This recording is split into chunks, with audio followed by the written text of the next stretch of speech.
Hey guys, one of the many renowned holidays in America. In fact, Jonathan, we've been looking forward to this since since last year. Honestly, it's one of my favorite holidays. Right after, Christmas, Easter, Thanksgiving, 4th of July, Texas Independence Day, my birthday, and other sort of holidays. But it's right there in the top. President's Day, couple bit. Flag Day.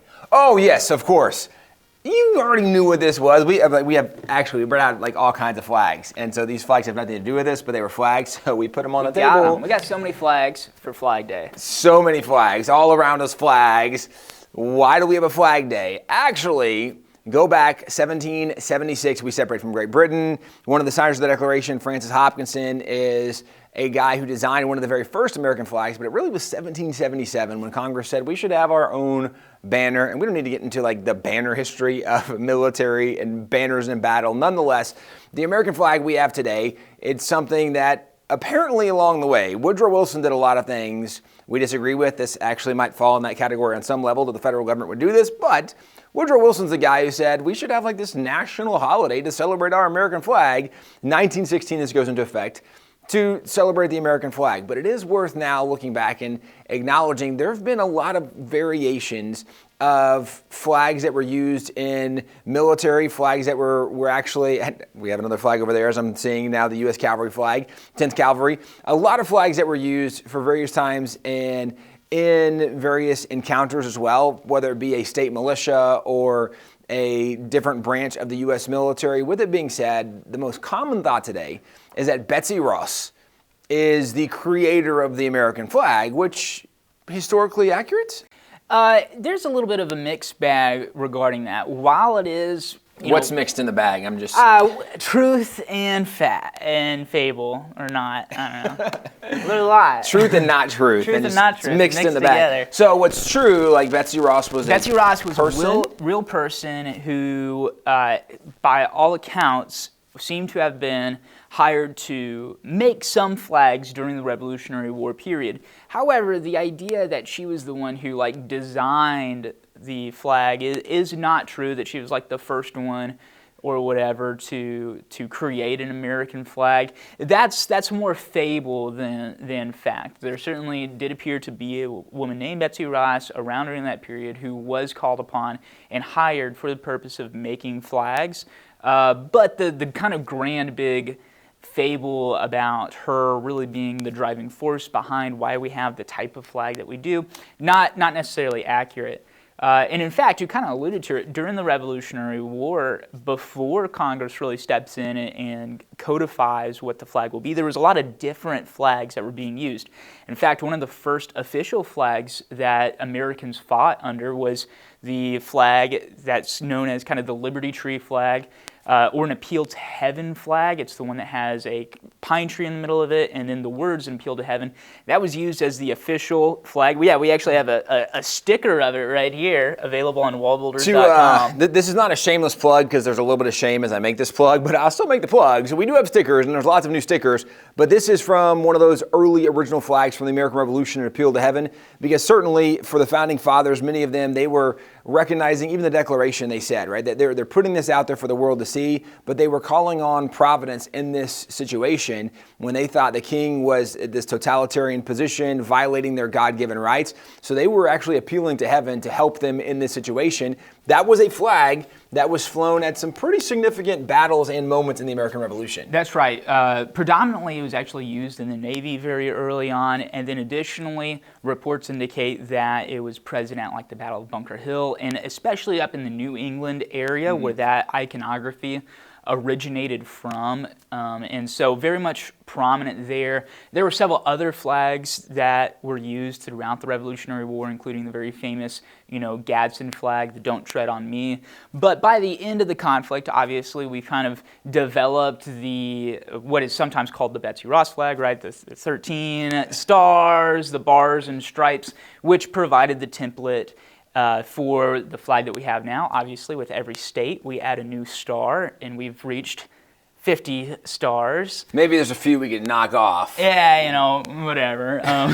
Pick our favorites. Now, it's also worth noting, as you go back, there's definitely some significant moments dealing with the flag in history. Certainly, one of the most iconic moments is from the Star-Spangled Banner. Francis Scott Key writing this poem, looking at Fort McHenry as Fort McHenry is being bombarded in the War of 1812.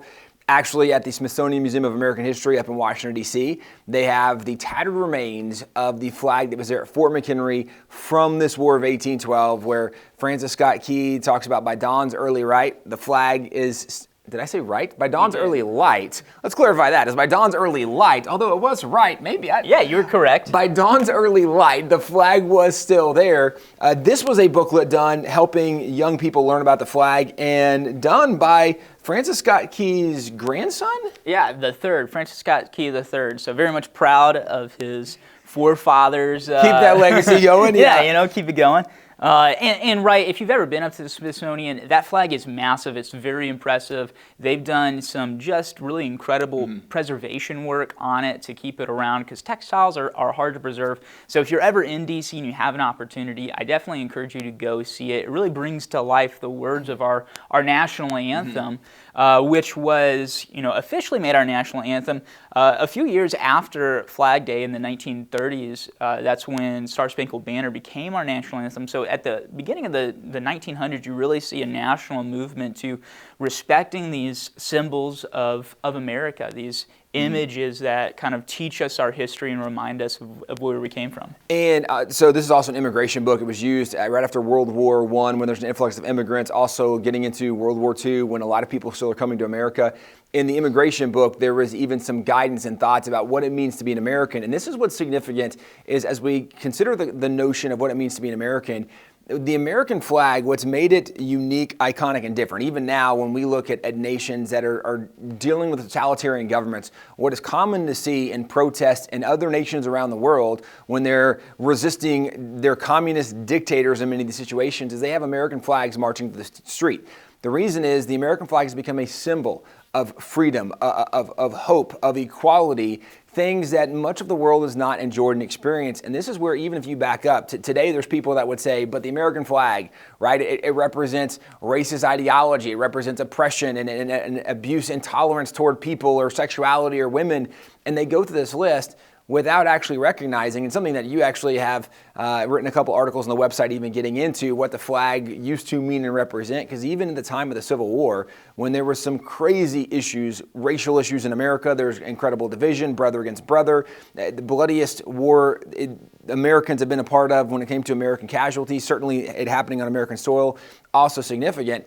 And yet, in the midst even of the Civil War, for many of the individuals, former slaves, black slaves, the American flag was a symbol of hope and an opportunity and freedom. And so even now around the world, this is something that, even though under current leadership, it's a little different in our nation now, the flag still represents something for a lot of people. That's right. And speaking a little bit more about what the flag meant during the Civil War, because one of the big kind of criticisms that people say today is, well, we can't respect the American flag because underneath that flag we had things like slavery and various forms of terrible oppression. And the perspective I think that's more proper to have on that is, well, what did the slaves who fought in the Civil War, what was their view of the flag?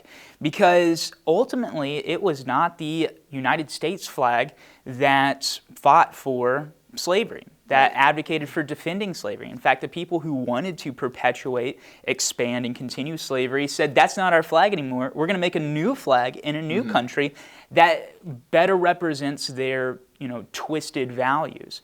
And the freed slaves and free African Americans who fought for freedom fought underneath that flag. And so there are just so many incredible testimonies, which we have on an article on the website, of these black veterans of the Civil War talking about very powerfully, what does that flag mean to them? What does it stand for? And they took a very strong position that it stands for freedom, right? Yeah. Despite imperfections, despite hardships, despite moments in history, ultimately it stands as the banner for freedom under which everybody from diverse backgrounds and even perspectives can gather under to better advance and better create a more perfect union. So as we look at Flag Day, obviously there will be a lot of people criticizing America, saying the American flag is bad, and all kinds of accusations against it. The reality is, what we should have known from the beginning, America's not a perfect nation. In fact, America's had some pretty awful leaders along the way. However, America's also had some really great leaders along the way. And under this flag, more has been done to advance freedom, liberty, equality around the world than under any other banner, and largely it's been because of the influence of the principles of Christianity in the Constitution, the principles of the Declaration, things that make this nation unique. On Flag Day, if you want to know more, go to the WallBuilders website. Lots of articles that will give you details, actually accounts from people who have been part of some of these battles where the American flag did represent great values. For more information, go to WallBuilders.com.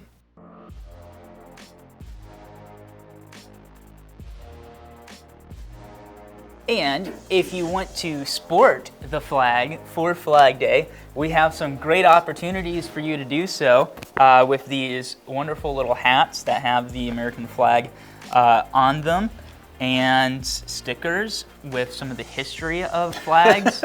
Do you recall what that word is for the study of flags? It's a really Flagology. It's such a good word. Well, if you answer that question, I will give you a high five the next time we meet. It's such a good word. I'll give you a sticker. We'll go that far, right? WallBuilders.com or shopwallbuilders.com. Find out some of this flag merch. Flags.